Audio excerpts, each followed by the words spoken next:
Rewresmên cejna Newrozê li qeza Akirê hatine geran wekû tevaya deverêndiyên Kurdî çalakiyên cuda cuda hatine encamdan ji layê girop û xwebexşên evê deverê ve mîna gêrana govend û ahengan û helkirina agirên Newrozê bi xetîran û birina evî agirî bû serê Kelha Akirê. خەتیرۆ ببەنە پشتۆ سەرێ کەلێ و سەرێ کەلێک کە بزڤڕینن کە ئۆگرێکێ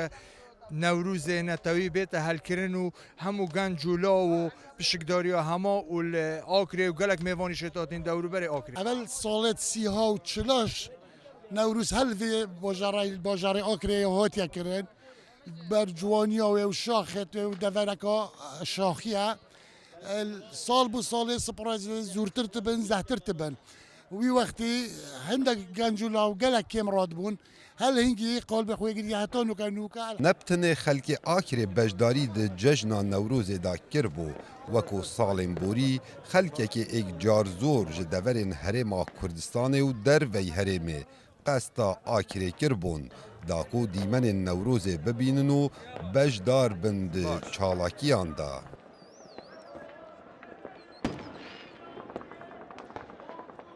وەڵی کادێ ئاکرێ زیاتر هەست بە نەورۆزێ دەکەی خۆشە هاتیینەکنەوانە ینی کو دەڵێ میوان دۆستن ئەوە ئەممان خوار زۆر ناخۆش بوو ئەو ساڵ زۆر خۆشە ئەو هە لەگەڵەیەک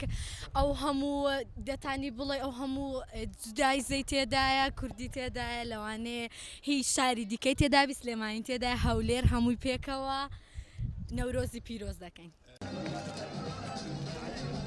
Bajarê Akirê her ji kevin da ya navdar e bi gêrana rêwresmên cejna Newrozê lewma nûke bûye devereka wesa roja helkirina agirê Newrozê bi hizaran xelk beşdarî rêwresman bin. Kawa Umer Dengê Emerîka, Qeza Akirê.